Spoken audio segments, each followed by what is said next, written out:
Before Draper, Ken was the Deputy Director of the Advanced Technology and Projects ATAP Group at Google. Ken is widely regarded as the architect of the microelectromechanical system MEMS industry.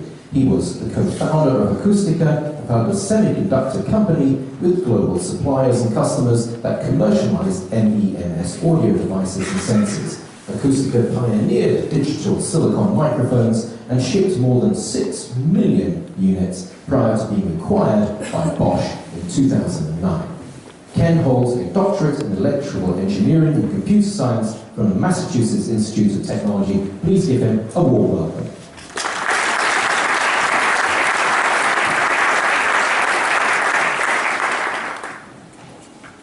So, Commissioner Tibor, you probably did not know that when my family, and obviously myself, immigrated to the United States in the 60s, when I was a child, we moved to Chicago. So it's good that I'm home. Thank you. So, disciplined innovation.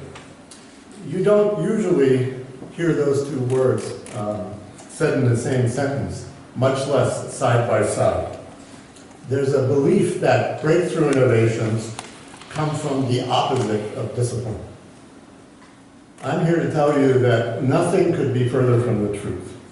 Not only is it possible, in fact, disciplined innovation is the way to consistently achieve breakthrough results. Here's the bottom line up front, as we like to say.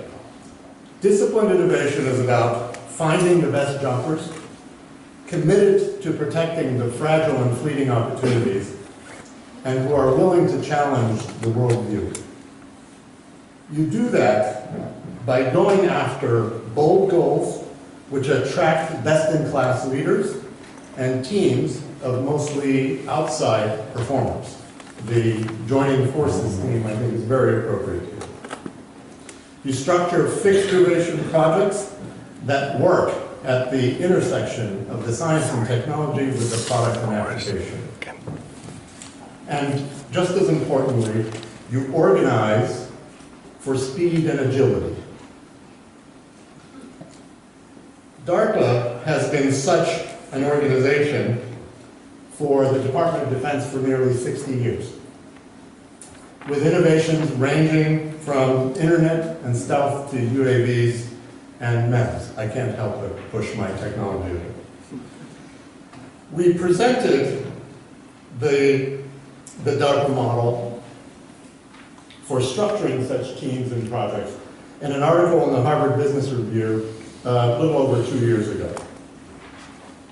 What that article didn't talk about was how do you manage such projects to achieve the results.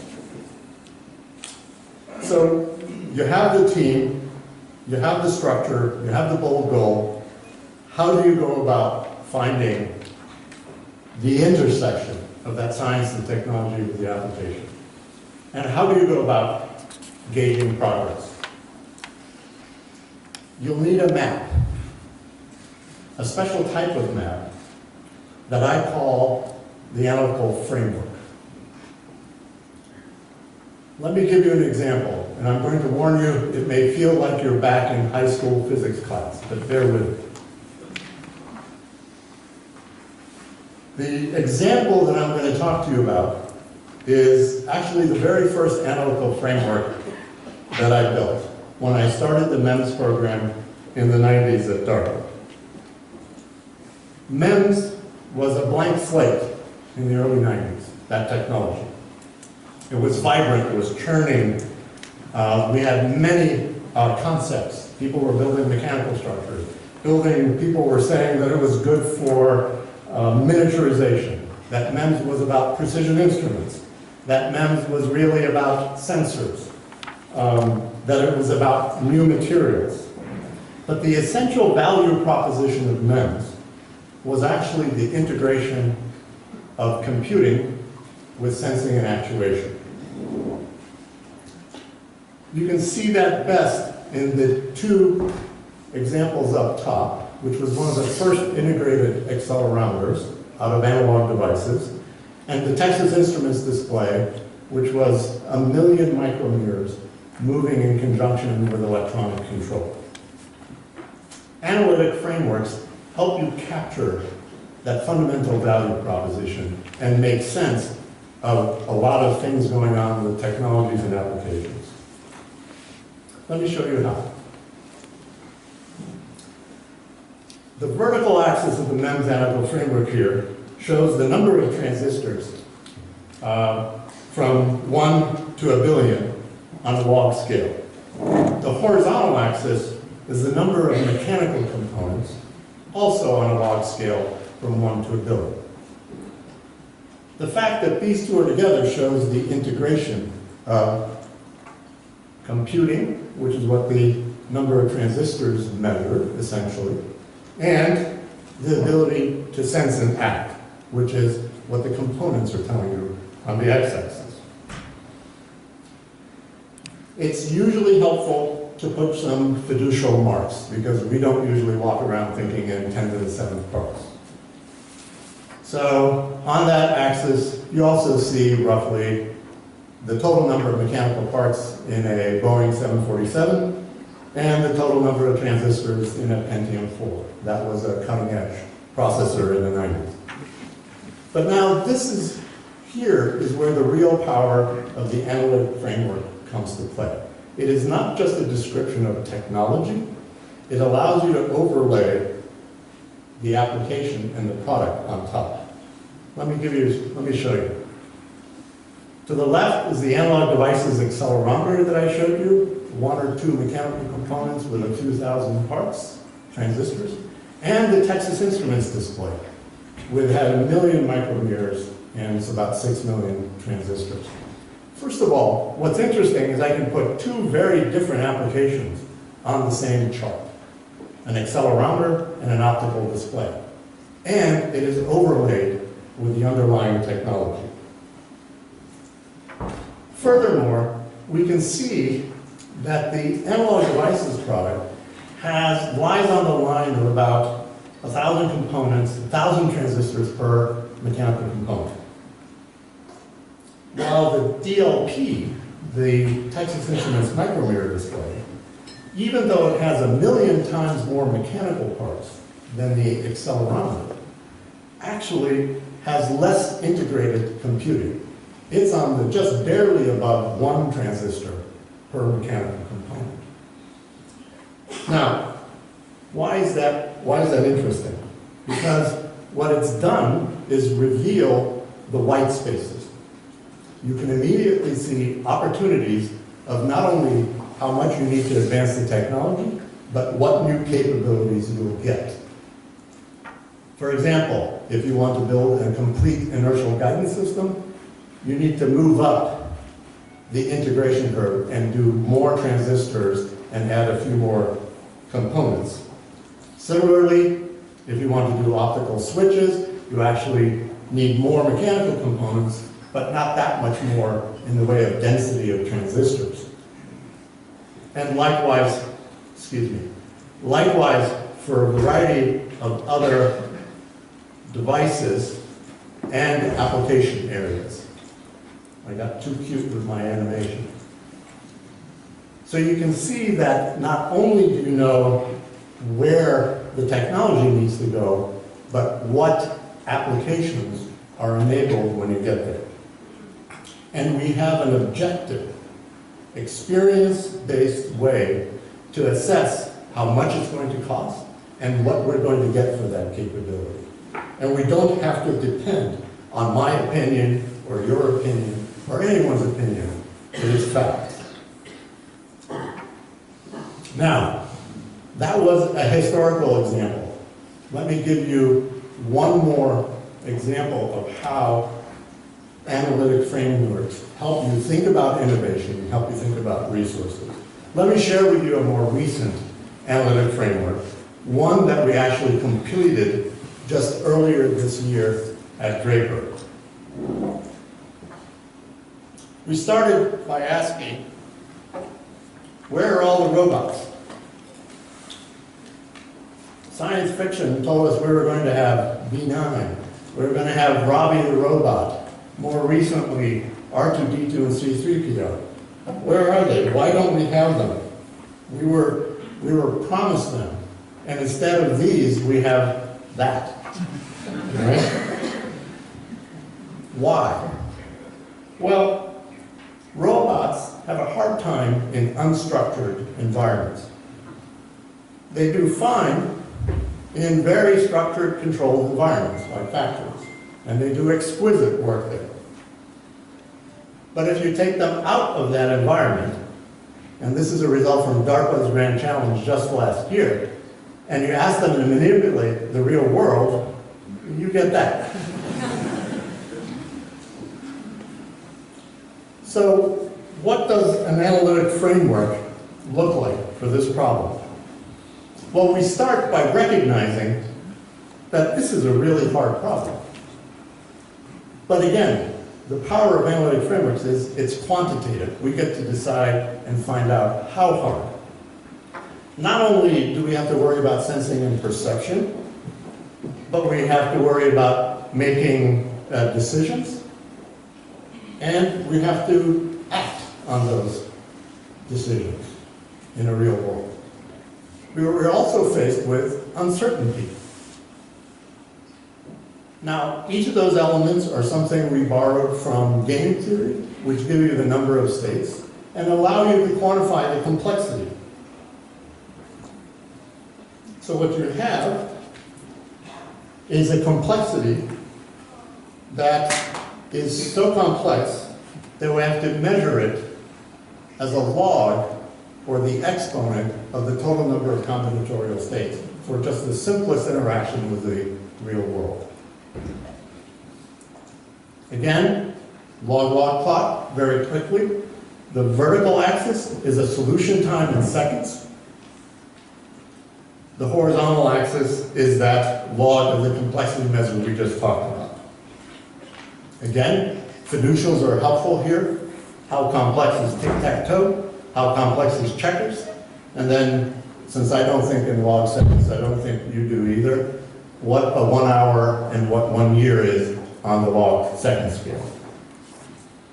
The data points show a variety of tasks and compare humans and robots and how much time they need to solve a given problem of a given complexity. What it shows is that we're pretty damn good as humans in solving very complex interactive environments, and robots aren't. One task in particular that we've chosen at Draper to be the canonical task is an oil change. It's a very unstructured task, and that we can do in minutes that today would take a robot years to do. I don't mean the actual twisting of the bolt and draining the oil. That's easy for a robot. I'm talking about pulling up into a totally automated garage with an arbitrary car of arbitrary age and just telling a robot to change the oil. That's the sort of task we're talking about. So what this analytical framework tells you is, wow, we've got about 5 or 6 orders of magnitude before we can get into that shaded area, which is the amount of time that an automated system has to be able to solve this problem in order for it to be a practical solution. So you can see immediately both how complex and how far you need to move it. You can also see, even with 10 years of Moore's law, if it continued, wouldn't be enough to move that curve significantly. Brute force is not going to do it. So we have to break this problem down into smaller pieces, much like humans do. Now, breaking problems down into smaller pieces is not new thought. But what's new here is the framework shows you how much you need to reduce the complexity by, and how well you need to recombine to get to practical solution times. Analytic frameworks.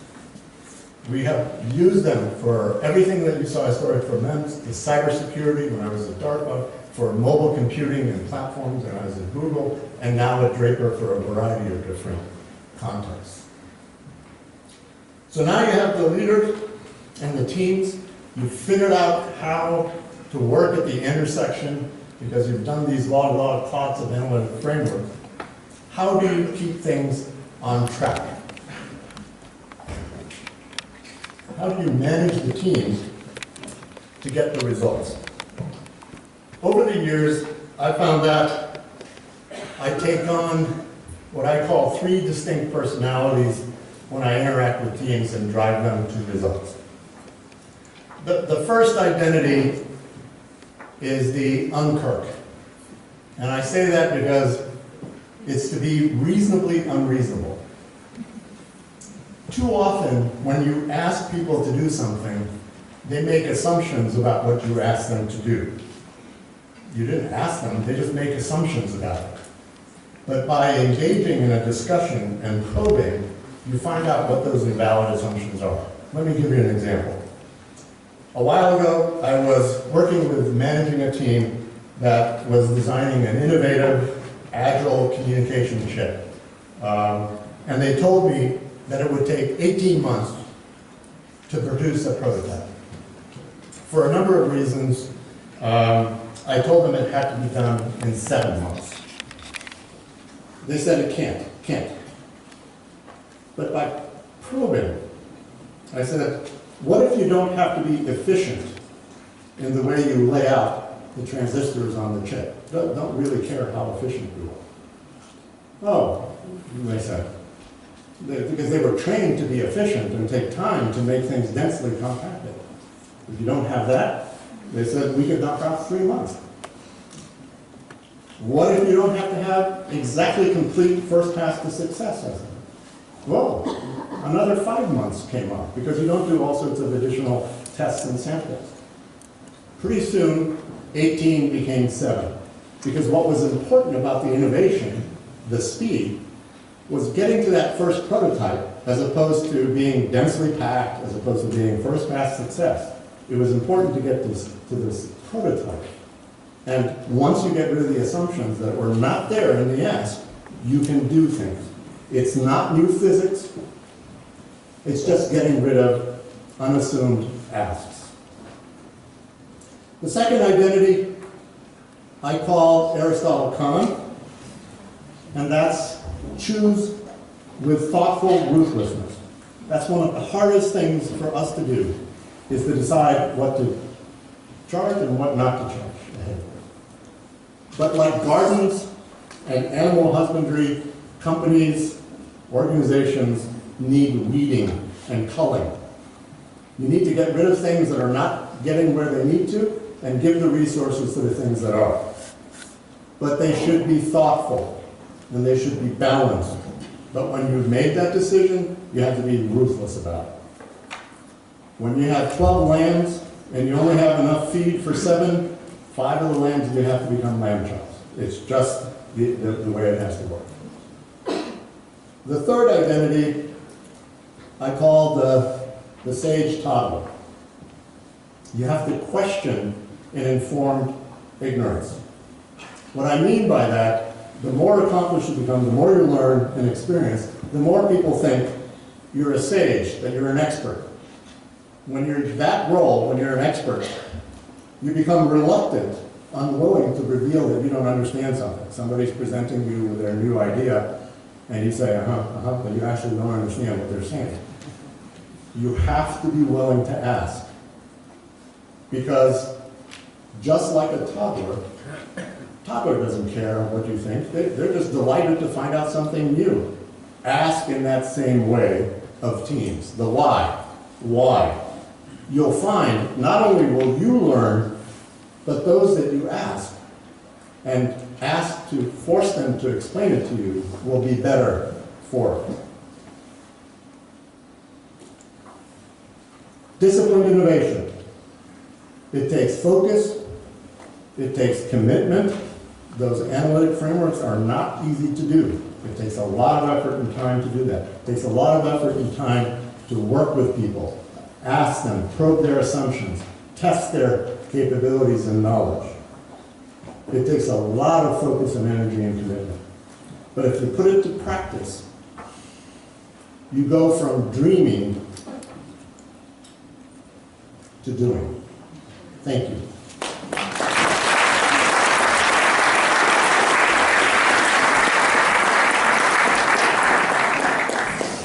great to have you. Thank you. You talked a lot about complexity. Yes. You talked about disciplined innovation.